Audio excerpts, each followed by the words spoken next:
and thanks for joining us. I'm Andrew Campanella with National School Choice Week. We're on the Northern Sky, which is our whistle-stop train, and soon we'll be making our way from Los Angeles to San Francisco on the final leg of our 2014 whistle-stop train tour. We've gone 3,800 miles with 14 stops along the way, and at each of these events we've celebrated school choice where it exists and provided parents with a platform to demand school choice where it doesn't. In all of these events, we've heard from students, parents, teachers, and local leaders about the importance of school choice. But now, here, live from the Northern Sky, we're going to talk with some of America's leading experts about school choice and education reform, about some of the deeper issues that are involved in reforming our education system and providing more opportunity for families. So that discussion begins now, live from the Northern Sky, and I'm joined by the Honorable Lisa Keegan, the former Superintendent of Public Instruction for the state of Arizona. Lisa, nice to have you. Good to be here. Dr. Lance Izumi, a Corrett Senior Fellow and Senior Director of Education Studies at the Pacific Research Institute. Lance, thanks for being here. Thanks a lot, very much. And Lisa Snell, the Director of Education at the Reason Foundation. Lisa, thank you for being here. Thanks so much. Larry Sand, who taught for nearly 30 years in public schools and is the founder of the California Teachers Empowerment Network. Thanks for being here, Larry. Thank you, Andrew. Pleasure to be here.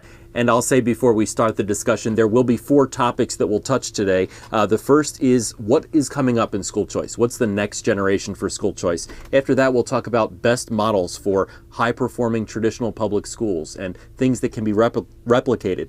Finally, how can we better empower teachers and leaders across the country? And finally, school finance reform. I will mention that because National School Choice Week talks primarily about school choice, all the comments made here by our panelists are theirs alone, and National School Choice Week doesn't endorse or decline their comments. So with that, we're going to get into the discussion. And my first question to our panel is this: what is on the horizon for school choice? Who would like to take that? Lisa? Well, since I'm sitting right next to you, I'll take it, Andrew. I think there has never been a more exciting time to be in education in America. I really believe that. And I think if you're a young person who thinks you might want to be a teacher or be a leader in the education industry, now's good for a couple of reasons. First of all, over the past 20 years, we've had a lot of innovation. It hasn't gone fast enough. We are not improving as quickly as we need to at all. But now the levers are in place. Right now we have accountability systems. We can argue about what they are, et cetera, but we are going to have graded schools, publicly accountable schools. In the private sectors, there's a lot of pressure on even the private schools to be telling the public the quality of their schools, which is great, and you can do that in the private realm. We also have technology. Most importantly, we have a cadre of young leaders who have started schools, who see their work as innovating. We have young people coming into schools who are coming now from the top of the class rather than not the top of the class, just to be gentle about it. So a very different view. I think now the biggest divide is between those schools that have decided to be excellent and everybody else. And it doesn't matter whether, you're public charter, public district, whatever. You can be excellent in any of those realms, public or private, but you have to make that decision. And I think now the levers are better than ever. Lance, what do you see as the next generation for school choice? What is school choice going to look like 20 years from now? Well, I think a lot of it has to do, as Lisa mentioned, have to do with the revolution in technology that's coming into education. I mean, you're having the digital learning revolution that's coming through blended learning models, hybrid models, involving charter schools, but also involving public schools and private schools. So I think that what you're going to see is in 10 years from now that the model of educational delivery is going to be much different than it is today, simply because the technology that is in the marketplace right now is going to catch up in education. And so you have folks like Professor Christensen, who says that by the year 2020, you're going to have a large percentage of the classes taught in the United States being taught through digital online methods. And so I think that that's something that we're going to see. And, what we need to look at is how are those classes going to be funded? One of the things that we're going to probably see, hopefully, is where that money is backpacked on students, not just down to the district or school level, but actually down to the course level, so that students who want to take an online course can take it individually. We're going to get into school finance in a second, but Lisa Snell, with this new technology and these expanded choices, is that going to drive down the cost of education in general and give taxpayers more bang for their buck? So, it's unclear yet how we get away from the structures that keep the current cost in place. But absolutely, if you price out by the course level, then you actually are getting a bargain. If you look at the models of blended learning right now, like Rocket Ship in Silicon Valley, they're saving already 40% of their labor costs with their model, because right now the cost structure with certified teachers, where everything's done with labor, you have a very high labor cost. And so there's room to lower that cost where technology takes up some of that cost. The challenge will be, though, the institutional structure of funding right now at the state and local level is not designed to be fine-tuned to take advantage of that savings or to have price points at the actual course level. So really right now, Louisiana and Utah are the only two states that have changed their school finance so that it will follow the course level. And I think people are watching that very carefully. I mean, the other question for finance is, do you pay for student achievement or do you pay at the front end? So if you have all these online providers, and some providers are getting 100% of kids at grade level in algebra, and some providers are getting 2% of kids at grade level in algebra, how do you have that performance component when you're not just paying a school, you're using all these different providers so that they have an incentive to actually maintain that quality? So I think these are kind of the thorny questions about how do we change traditional school finance so that we're actually paying for these new innovations. And Larry, what role do teachers play in the expansion of choices, and what can teachers expect when we see this dramatic expansion of choice, which seems to be led by technology? Well, I think it will benefit teachers. First of all, teachers really like the blended learning model, because it frees them up and they can deal with smaller groups of kids.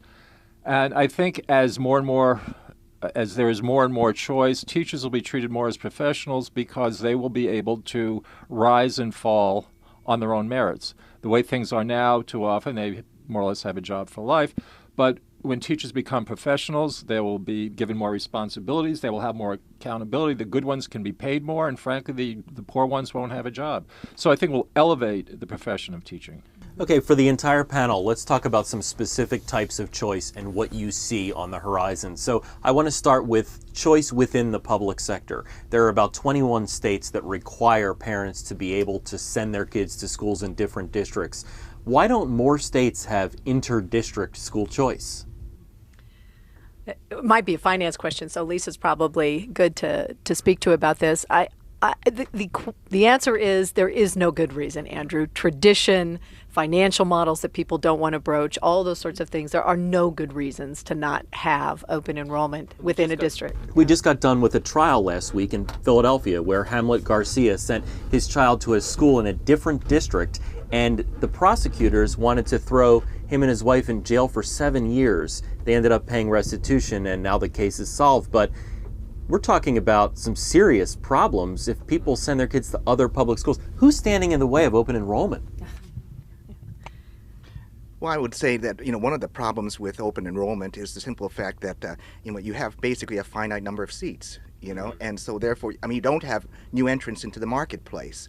And so, one of the reasons why, you want to have, a broader type of choice system that allows people to come in to fill those, demands by parents to go to better schools is because, if you have, just a few seats available at the best schools, which everybody wants to get to, then you're going to have some problems, And I think that one of the things that you've seen with choice programs that are large and allow different actors to come into the marketplace is that the marketplace provides those extra seats for those people who want and need them. So what you're talking about essentially is charter schools, online academies, magnet schools, etc. What can we look at, folks, in terms of expansion of public charter schools and expansion of quality choices, because there are a lot of quality choices out there, 6,000 charter schools across the country right now. What's the future look like for charters?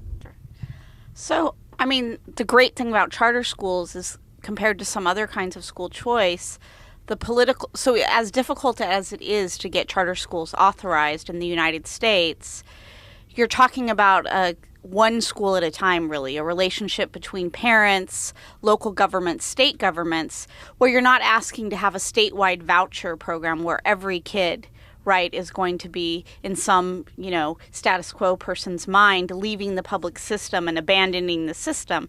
You only have to talk about approving one school, and I think that explains why we've seen so much growth. But that is both the great advantage and the great weakness, because your capacity issue, where we have 1 million kids, right, that are waiting for seats in charter schools right now, if you build one school at a time or 5 schools at a time, even the fast growers like the KIPS of the world, they might have 12 new schools a year or 6 new schools a year. If we have 6 million kids and a huge number of them want choices, it's going to be a long time. It's a slow process. So I think part of the challenge is, how do these innovative models allow, first of all, this whole idea of residential boundaries is what we've got to get away from for any kind of decentralization to take place.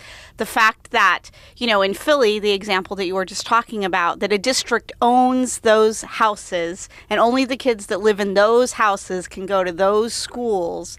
That doesn't work with the charter model at all, right? If you want open enrollment, you have to throw out these arbitrary and archaic boundaries. Why does in Los Angeles El Segundo get their own school district, but then the next 6 cities over don't? Why does some people have to be part of a $600,000 student system and some small city not? So I think that's part of it, is we have to have laws in terms of movement of kids where the money follows the kid, and that will allow lots of different kinds of schools to grow. Because right now you have to get permission in each little fiefdom, if you will, to have your school. Let me ask about, you mentioned vouchers. It's always a hot button topic within the school choice world and the wider world too. Some states are experimenting, and I use that word in a good way, with programs like education savings accounts in Arizona. Lisa, I know you helped lead the fight for the initial private school choice programs in Arizona. What are education savings accounts? What do you think they're doing, and can they be replicated in other places? Oh, I think they absolutely can. Education savings accounts basically, Andrew, say that a parent is entitled to the investment that a state makes in a child's education, and they can decide where to put that investment, and they can put it into private schooling if they'd like to, supplementary learning if they'd like to. It started out in Arizona as special needs students, military students. Now we're sort of expanding categories. So it could be done anywhere. I think in the private side, tuition tax credits, straight out vouchers, education savings accounts, that's really indicative of the same kind of creativity that's going on in the public sectors, where you get now some school boards, very few, but some, doing sort of portfolio management, inviting some charter operators in to deal with a specific segment of their student population. On the private side, with these private access pieces, I think the more options you have, the better. There isn't a one best thing out there, but I do think these private options are a really important piece for states to add. And Larry, let me ask you, what does this mean for teachers with more choices and more opportunity? I know we have a few seconds left. What does this mean for teachers in the private school choice sector? Well, I think it gives teachers more choice too, and they will have more options, and they won't be hidebound to the state education code and to the typical teacher union contract. And especially young teachers really like this freedom to teach. They just have the attitude, I know what I'm doing, get out of my room, and I'm going to make this work. And often they do. Unfortunately, because of various encumbrances, they can't do that. And I think school choice will free a lot of teachers. Before we go to our first break in this hour-long show, I wanted to ask the entire panel, so you guys see all of these different aspects of school choice: open enrollment, magnets, charters, private school choice, online learning, and of course homeschooling, growing in the next 10 years. Absolutely. Absolutely right. All right, and with that, we are going to take our first break. When we come back, we're going to talk about how school choice can help improve schools that need our help.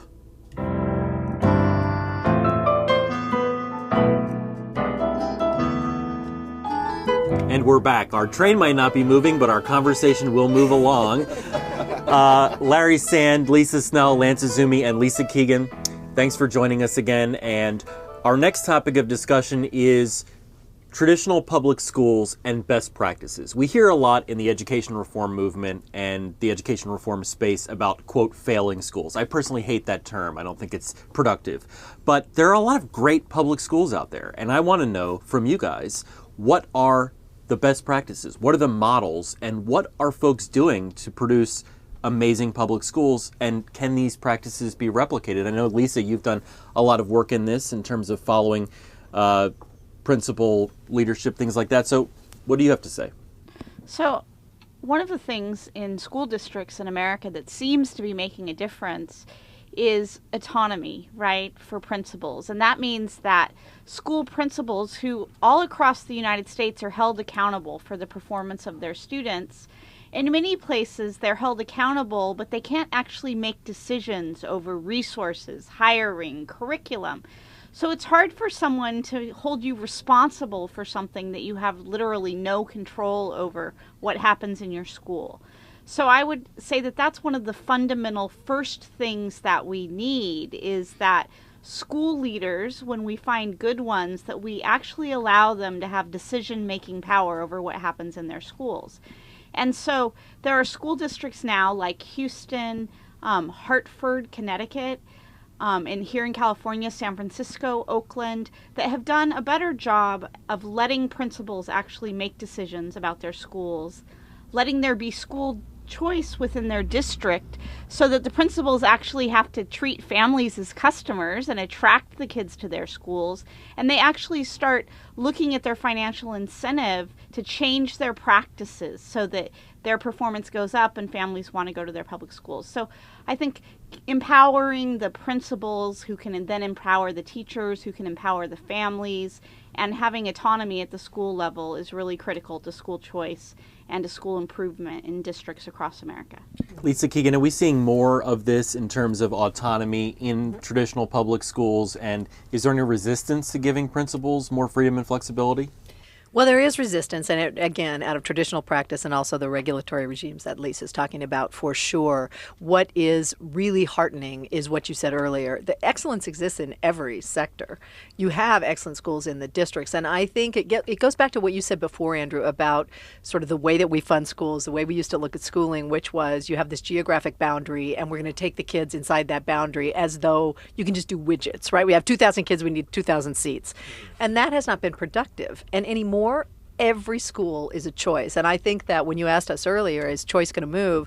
I think if you asked any of the four of us, we would say the whole scheme of how we run schools has shifted. And now everybody is a choice. Right. And when that's the case, then you do the kinds of things Lisa's talking about, which is you find a way to get great. Really, being excellent is a decision. It's a decision that gets made at the school level. So we can have all these things in place, but if you don't have a leader that says, look, I believe my kids can do really extraordinarily well, it won't happen. What I wonder, and I want to get to Larry in a second because I have a question for you because you've taught, is what's going on in the schools that aren't declaring this commitment to excellence? I mean, what are folks doing in those schools? How come they aren't excellent? How come people are allowing them to languish? I mean, that's not fair to the teachers, not fair to the students or the parents. Hasn't been what we required. I mean, I want to hear what Larry and others say, but that wasn't the deal, Andrew. We were just have a school for everybody and the job is done. Now the job is be excellent. Right. Well, unfortunately, I mean, I would say some teachers are wonderful. I mean, Jack Welch used to talk at GE used to talk about how 10% of any industry, the workers are wonderful, 70% they're adequate.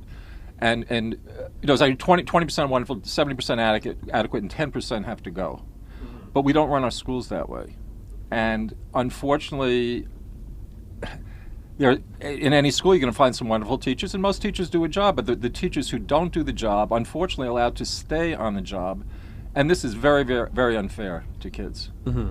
Now, I wonder, too, you've been in schools and you've taught, what are the characteristics of a great traditional public school from your experience? Like, give me some examples of schools you've taught in where everybody's on the same team working for kids. Well, I think you need to have a good school culture, and usually the principal sets that. And you want a school where kids are excited to learn, where they look forward to coming to school, where they're engaged. And I just want to say something about you used the term best practices before. There are many, many different best practices. Right. There's no one, and that's the beauty of school choice, is that should be schools for everybody. And if you know, maybe some kids are going to do better in a boot camp kind of school. Other kids might do better in a KIPP and a more, pat them on the head and make nice to them kind of school. So, and that's the beauty of school choice, because there's no one right way to do that. to educate kids. Lance, do you think that school choice can help propel all schools to be better?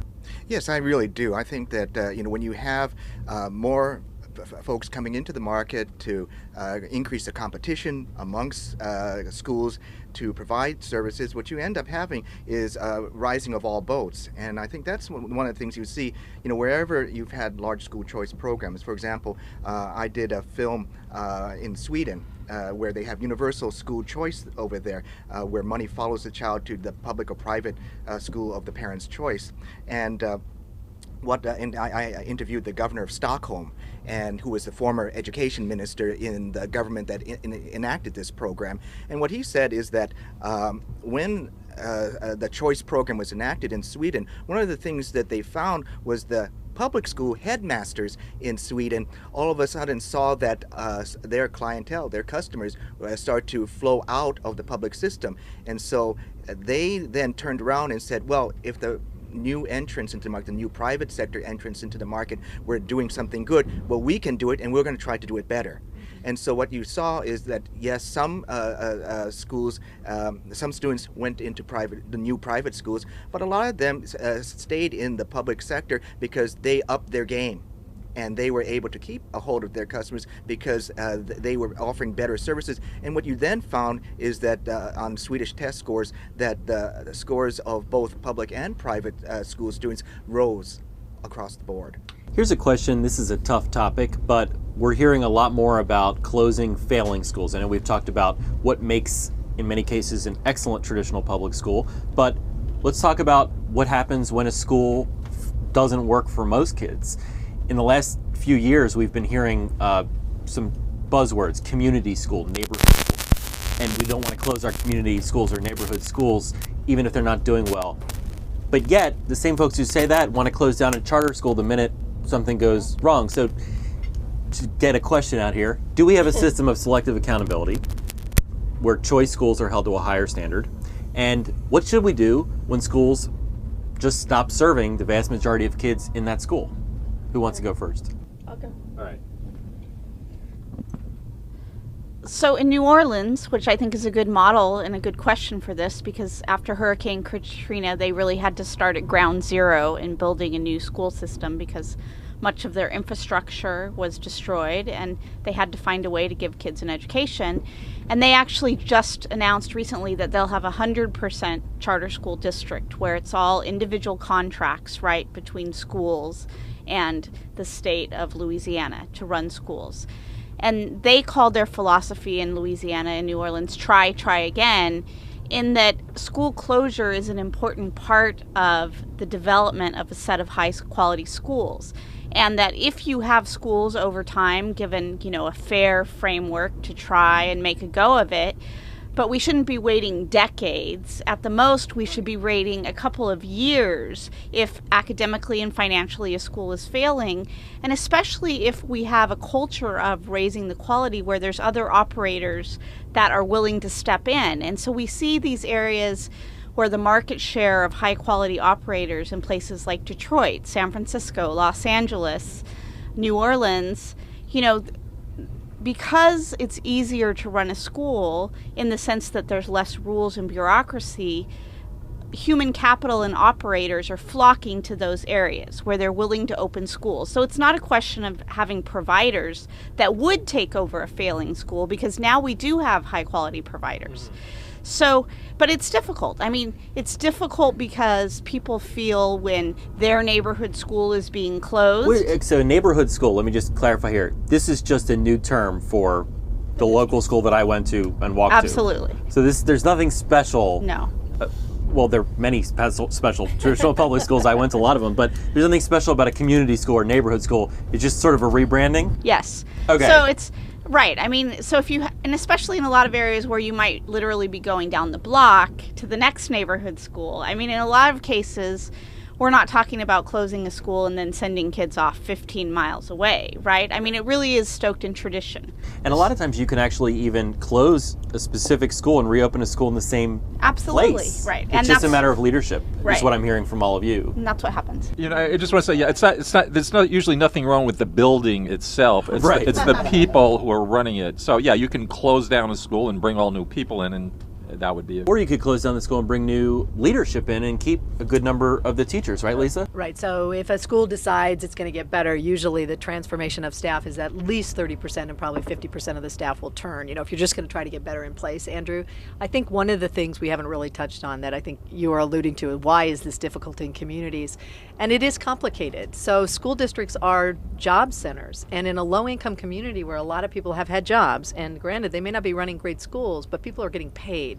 And there is no shame in wanting your family to be able to sustain itself financially. And when you close a school, you are broaching that. And so I mean, you really have to be sensitive to what's going on here. There's no question that in New Orleans and in other places, you got a lot of outsiders coming in, you know, Deus Ex Machina, we're here to save Right. you. And it's not, even though the schools are better. Now here's, you know, complicated life. School is better, the kids are going to do better, but these people who come in to save us, quote unquote, not necessarily the folks in town, very, very tough. And none of us should be, you know, just shallow about that. This is a tough conversation. Well, let's just be honest then and talk about this. You know, my background is communications and marketing, and the way I see some of the things going in some of these cities, you're getting better schools and the kids are getting a better education, but the way these changes are communicated with the community is just ham-handed and It's more than communication, it's fact. I mean, you know, it's done. so what can reformers do, and folks who believe in this within the public sector transformation do to make sure that the community is on board and involved in the process? Lance? Well, I think that you know, they have to know if there are improvements, what's causing the improvements. You know, I mean, I think that that's one of the things. Oftentimes, you'll see articles in the newspapers saying that, oh, you know, X, Y, and Z schools, you know, are doing better, but you don't really know why they're doing better.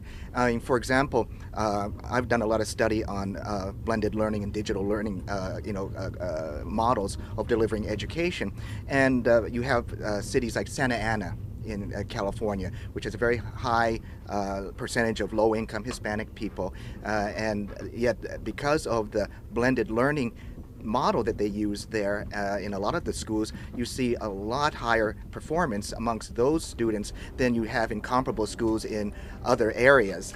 And so You look good, Lance. oh, I appreciate that, and you know, I'm glad that our viewers are not going to be kept in the dark because of what we say. And but I think that what the important point is that you know, when we talk about you know, the buildings aren't the problem, it's the people inside, but it may not even be the people inside those buildings. It's the type of model they're using in order to instruct the kids. And one of the problems that, for example, Sal Khan, who's one of the revolutionaries in the blended learning space, has said is that we're using a Prussian model where a one-size-fits-all for all kids, whereas the educational technology software that is coming online right now is really meant to adapt to the individual needs of the individual child, and teachers who can use that and master that are going to allow their kids to master that in that type of system. Great. Well, we have just a few seconds left in this segment. Larry, let me ask you this. We've heard from everybody here at the table, and it seems like the key to successful traditional district schools is, there's a lot of different keys to it, but it comes down to, in many cases, leadership, management, and an effective model. Are we placing too much emphasis on are reformers essentially, you know, not doing a very good job of building up teachers? Because they're the ones who, in many cases, are tied to some rules that are from the Dark Ages. If, Well, right. you know, If you will. Yeah, well, that's one of the problems. Lisa brought up, you know, empowering principals. Principals need more power, and they don't have it because of all the arcane rules in the state education code and the union contract, etc. And to me, the key is accountability. And once we have accountability, the world will change. Great. Well, when we come back, we're going to be talking about teachers and leaders and how we can empower them in a world of choice.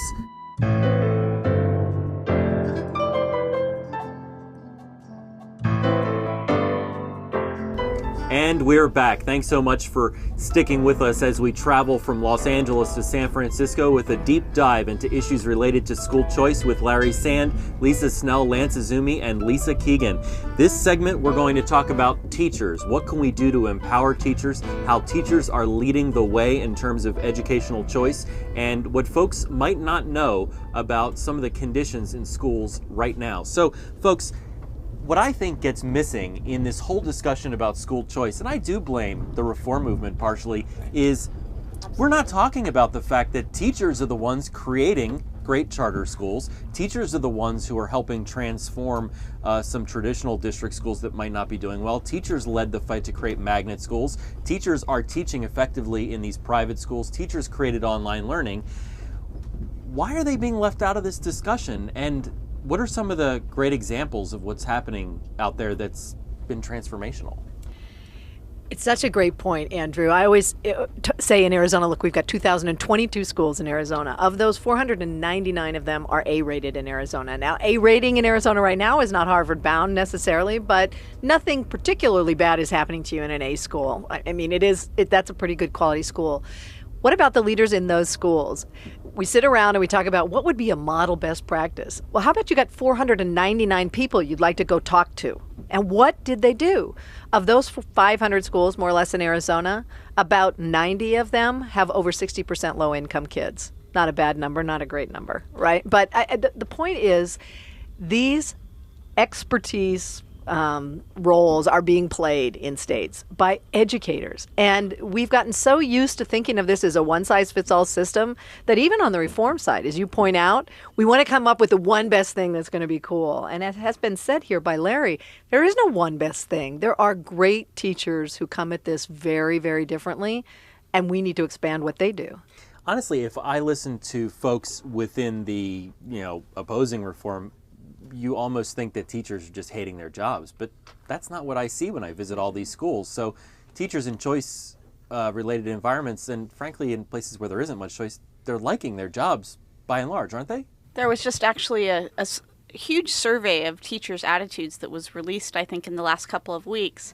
And people were shocked that by and large teachers are satisfied. Like during this era of supposed, regulation and over-testing, they were expecting to get much more negative attitudes from teachers. And just what you said, teachers themselves are not necessarily having bad experiences. And, I want to get kind of to your earlier question really quickly. One of the reasons I think that we don't take advantage of good teachers is because we don't differentiate between teachers. So, this isn't really a joke, but there was a small district in California that decided that they were going to give every teacher in their district the Teacher of the Year. And so every single teacher was the Teacher of the Year. And I think that kind of says it all about the attitude. In Los Angeles, the Los Angeles Times took a lot of flack because they actually published teacher ratings. And I don't think the teacher ratings themselves were so important, but what was kind of clear about these ratings is you would have one elementary school with 2 fifth-grade teachers, and one teacher would be not adding value to the students. The other teacher might be adding, 20 points a year over 10 years. All of their students are performing extremely well compared to everyone else. And those really superstars, nobody knew who they were. They didn't take advantage of them in terms of training or asking them why were their students scoring so well.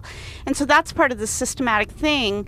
When we have good teachers that are doing well, we don't utilize them in any way to help other teachers to understand what it is about them.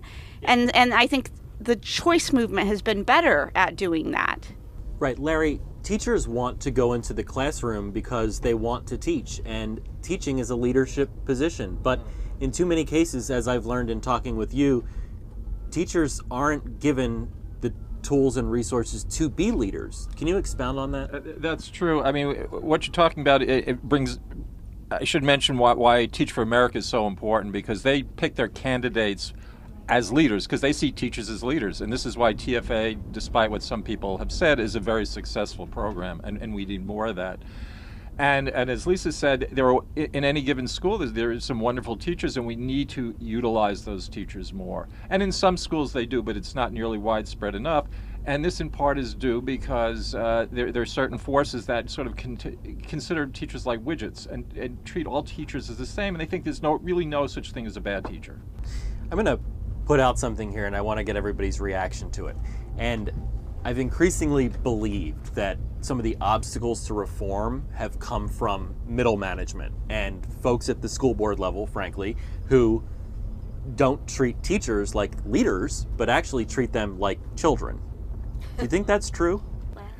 Well, I think, that is true. I think that, for example, when you have collective bargaining agreements that are, negotiated between school boards and union leadership, we oftentimes think of equating the union leadership with teachers, and that's not necessarily true.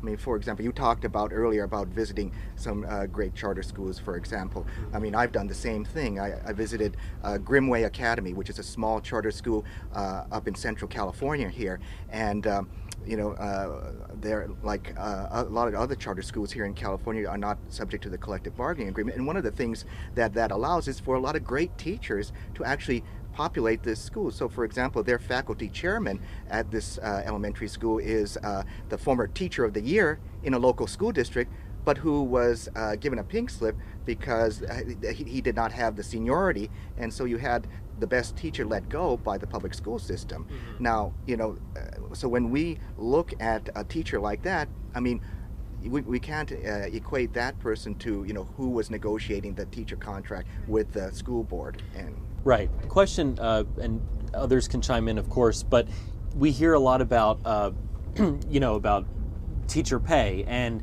every year it seems we've put more and more money into the traditional public school system, and yet in many cases I do believe it is true, teachers have not gotten raises in years. Where's the money going? Well, it goes all sorts of places, and unfortunately, if it does go to teachers, it's indiscriminate, as Larry has pointed out. So you have a one-size-fits-all contract. Everybody gets a bump up, whether you are one of the teachers Lisa talked about, which move your kids 2 years, or one that doesn't even move them 6 months during a 12-month period. And so we have to treat teachers differently. The other thing is, though, we have to ask more of teachers. So in my job, if I'm successful, that's great, but an indicator of success is I actually get more work. I get more money, but I'm expected to do more and expand my impact. So what we ought to be talking about is having teachers paid more and get more of their time. We need more time and those kinds of things. And teachers are developing now curriculum, and I know Lisa has great examples about this, but I've seen it too. We've got some young, very hip kids who are tied into the ed tech sector, right? They're wearing very tight jeans and coming to meetings after they teach math, and they are inventing curriculum now, and they're making some money, which is as it should be. Teachers should be at the leadership of this transition we're in. Can school choice empower teachers, and do you have some examples of how it is empowering teachers? Absolutely. I think the great thing about school choice is it is allowing new kinds of teaching arrangements so that you don't have just the choice that you are either a teacher or you're an administrator. So in most traditional schools, if you want to make more money or you want to advance, you actually have to leave teaching. Even if you love teaching, the only way to move up is to become an administrator, which, is a dreary future for anyone around. If that's the only thing you have to look forward to is to get advancement in your job is to become an administrator. So choice has created all of these kind of peer leaders where you could become the chair of a math department, or you could run the blended learning program where you actually figure out interesting ways instead of teaching, 30 kids at a time. The superstar teacher could use technology to teach 800 kids.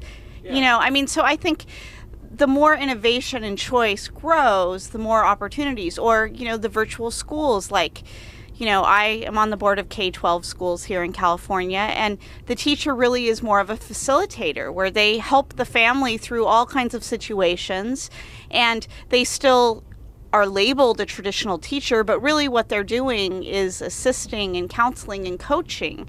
And I think in a lot of ways, teachers' roles are going to, as technology and different models, that teachers will take on different kinds of personalized learning roles, and they'll still be traditional teachers, but right now, the majority of teachers, you get a job at a district, you have to stay there for life because your pension is invested. So not only do you not have trajectory in terms of advancement in the teaching field, you actually can't move anywhere because you have to have this 25-year career in one place. And so I do think choice is allowing that to change. And I was just going to add on to what you're saying, and it's not only pensions.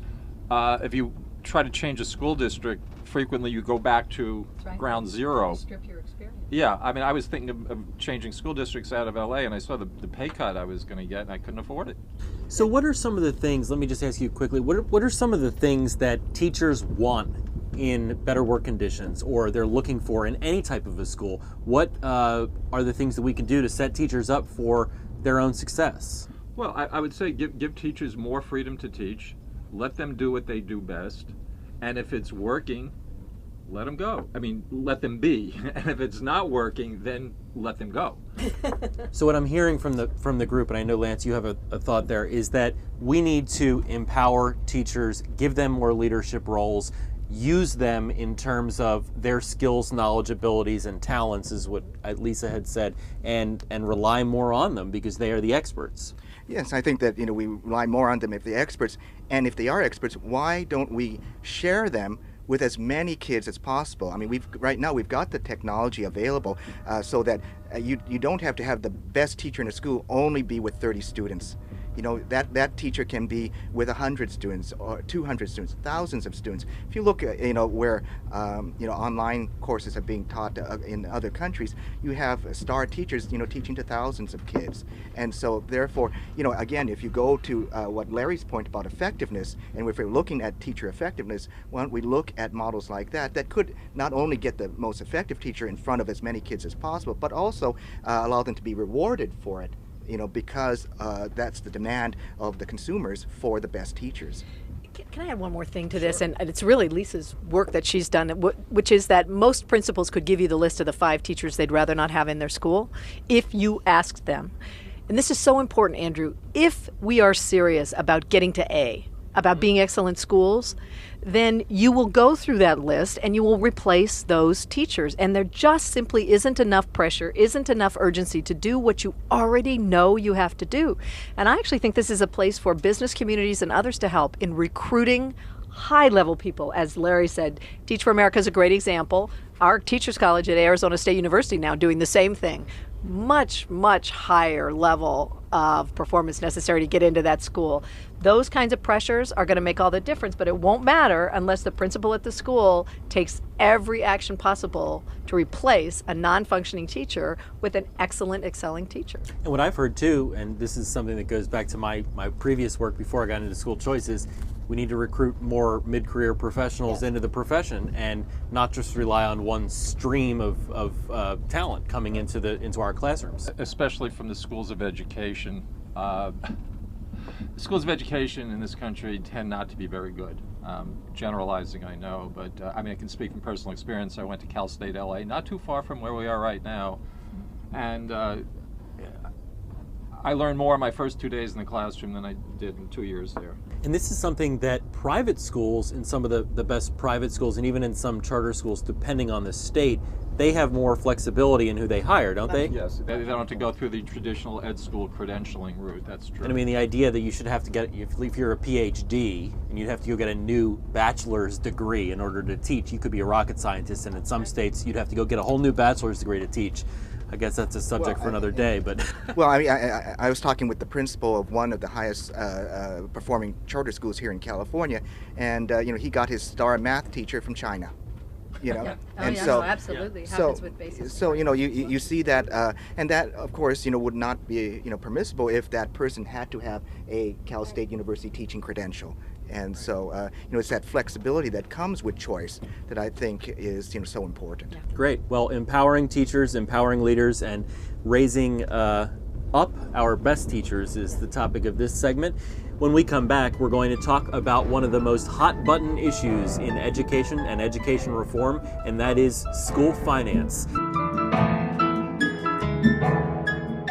And And we're back. So how do we fund our schools now? How do we fund education? And do we need to completely transform school finance across the country? I'm going to pose that question to our panel. But first, let me ask you, how exactly does each school get its dollars?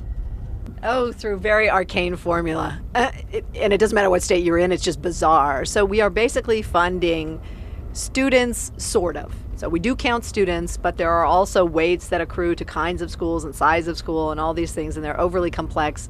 And where we need to go, Andrew, just to cut to the chase, is we need to quit talking about school funding, and we have to start talking about student funding. So it shouldn't be school finance, it should be student finance. State-supported student finance, yep. Is this even doable? Well, I think it is. I mean, I think you've seen, where we've talked throughout these different segments about, backpacking funding onto the students so that the money follows the students. Describe how that would work. Give me an example of that.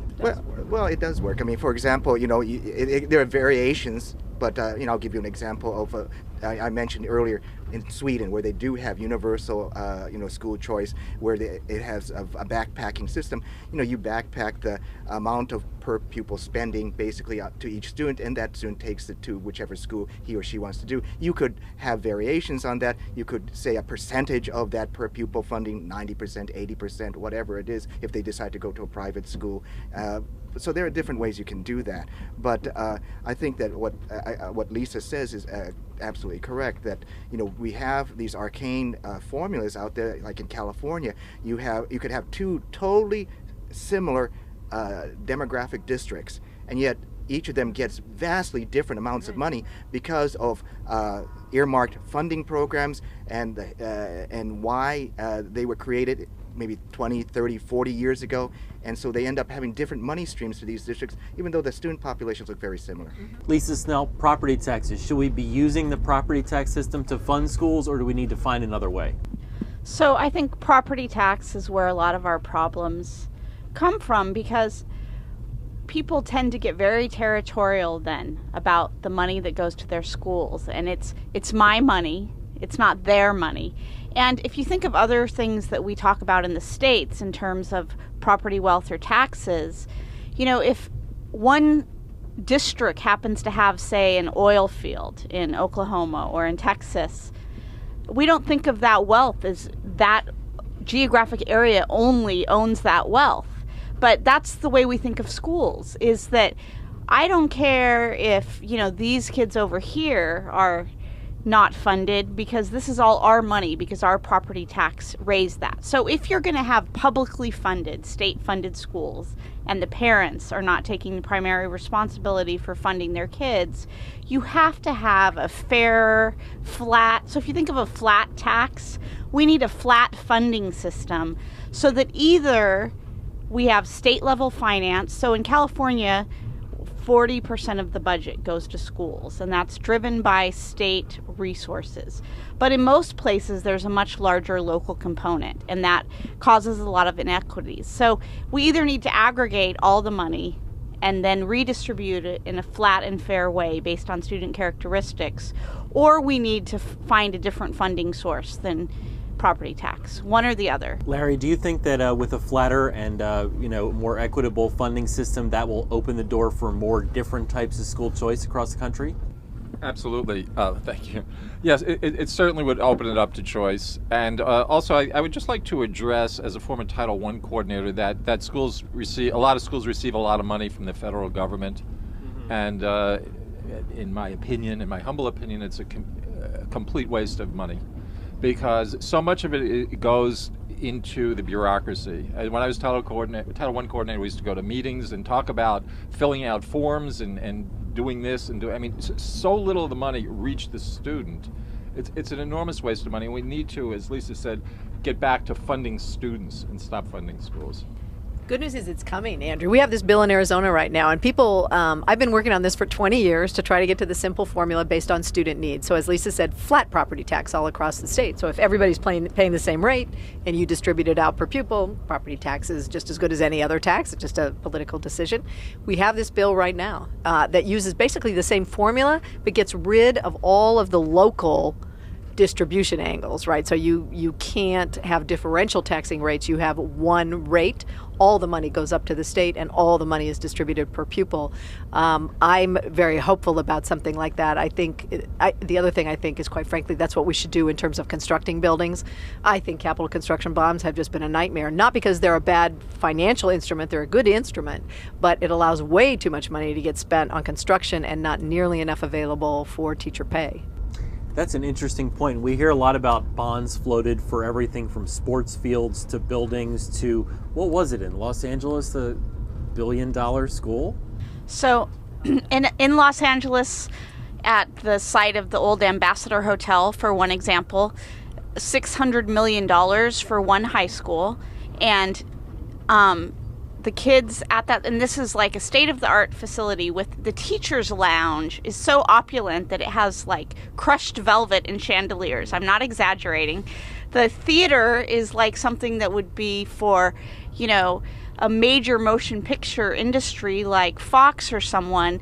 They have better kitchens than the Food Network for these high school students.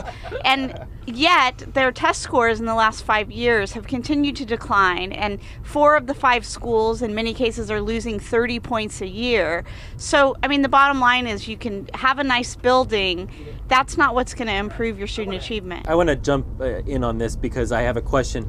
A lot of times when we hear opposition to school choice, I hear things like, these charter schools are operating out of a strip mall, meaning like a strip of stores. I can tell you a story, but... Or this private school, is in, the bottom of, or, in the second floor of another building or whatever, and people are using this to denigrate these schools. Does that matter?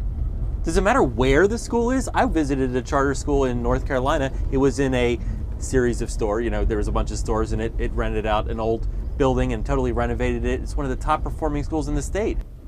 It doesn't matter if you decided to be excellent. It doesn't matter. But I would say I think it's okay to want a nice facility for schooling in. I think that's great. But as Lisa said, that shouldn't be where we're spending most of our money. And for sure, the United States spends more on our facilities than anybody in the world, and we don't have academic excellence to show for it. Okay, so let's talk about another controversial issue. Are we spending too much money on sports? No one wants that one. Andrew. Larry. Well, thank you. You're all clamming up now. I don't know that we are. I'm not an expert on the subject, but I don't know that we're spending too much on sports. Well, since y'all want to jump in on this, I'll move. I would just say this, is that, sports, like other kinds of extracurricular activities, should be a matter of choice, right? If you as a parent want to send your child to a school that has an excellent sports program, that should be your prerogative. That should be one of the factors that, make you decide you want to send your kid to this particular school. You should not be forced to, go to a school which has a great sports program but has a lousy AP program. Right. Okay, so I have a sports anecdote, though, that I want to tell. So when I've gone around the country to try to sell school choice, or even just student-based budgeting where the money follows the child within the public school system, guess what the number one objection to having open enrollment in districts? It's sports. Because we wouldn't want some high school kid being able to go down the street to another high school because we own that skill, right, of that great football player. And in fact, even in my district in Corona Norco here in California, you have to so if you transfer into a high school, you are not allowed to play sports the first year. You have to get a district waiver because the other district that you came from. So sports, while it's kind of a drop in the bucket of the billions of dollars in terms of school spending, it is one of these kind of traditional weird things that constrains people about thinking about kids moving that is completely ridiculous in my view. Don't we just need a national wake-up call here? I know that sports are incredibly vital to building teamwork and leadership, skills for students. But when our country is ranking below, 17 other countries in key subject areas, maybe we need to not worry about losing a quarterback and start worrying about gaining some literacy skills. But I don't think it has to be either or.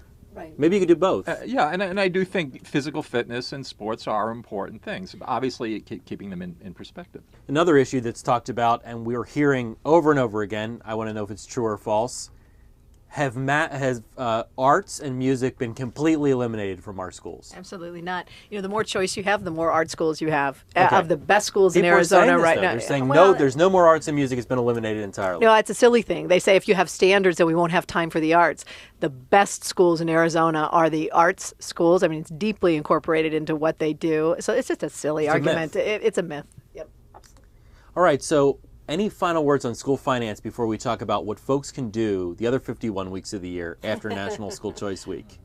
So we all, folks here agree on the flatter system, the fairer way of taxation, backpack funding is, and of course, as I mentioned earlier, these are the views of the panelists and they don't represent School Choice Week. We only promote school choice and celebrate it. But this is, I think, an interesting discussion. What can people do year-round to promote school choice in all of its forms, whether it's open enrollment in district schools, public charter schools, magnet schools, online learning, private school choice, or homeschooling? What are the messages from this week, and what can people do to advance greater opportunity?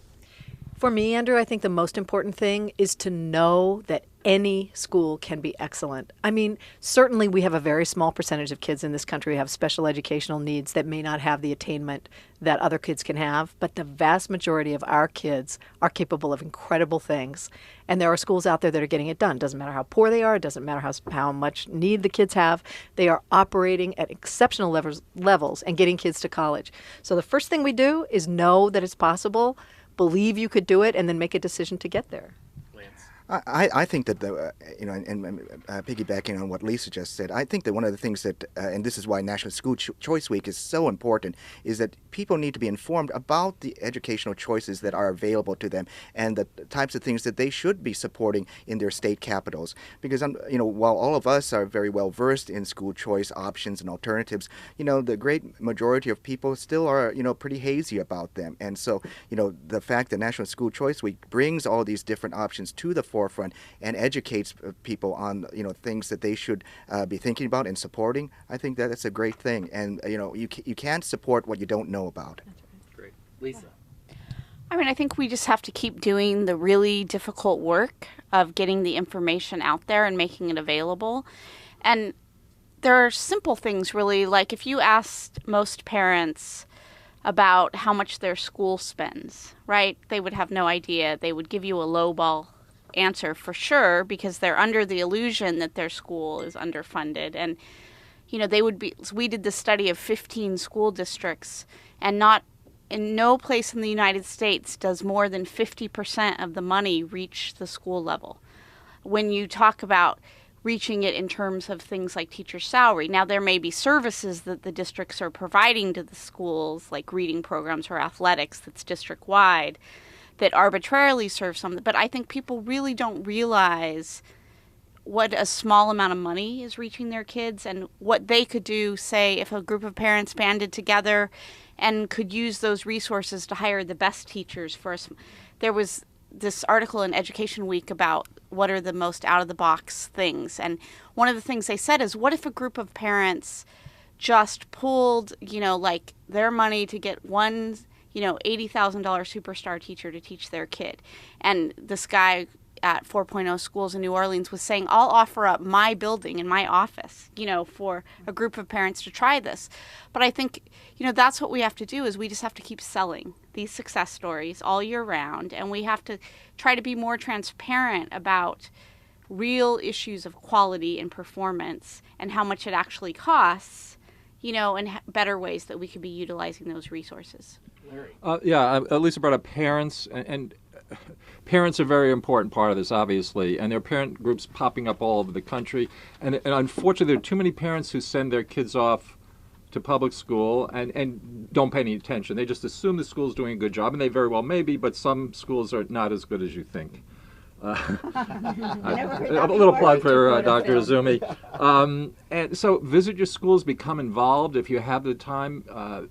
Tutor, volunteer at your school.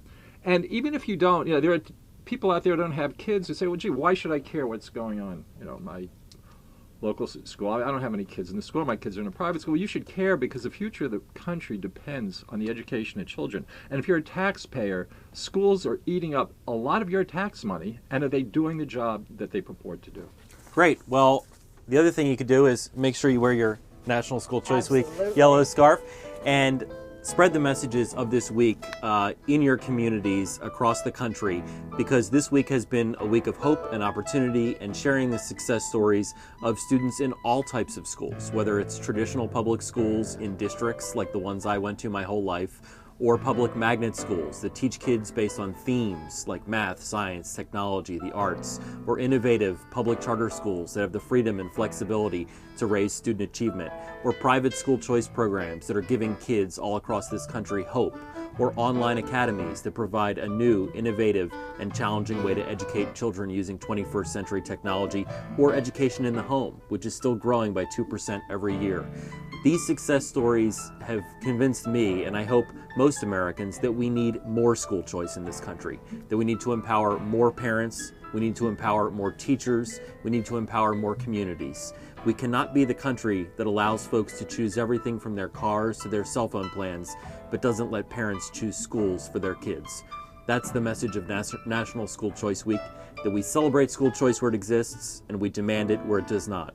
And so with that, I hope you've had an enjoyable National School Choice Week. We certainly have here. And I hope you'll take these messages in your communities every week out of the year. And next year, when we talk during National School Choice Week, I hope more and more millions of American families are able to make these basic choices. Live from Oxnard, California, I'm Andrew Campanella. Thanks for joining us.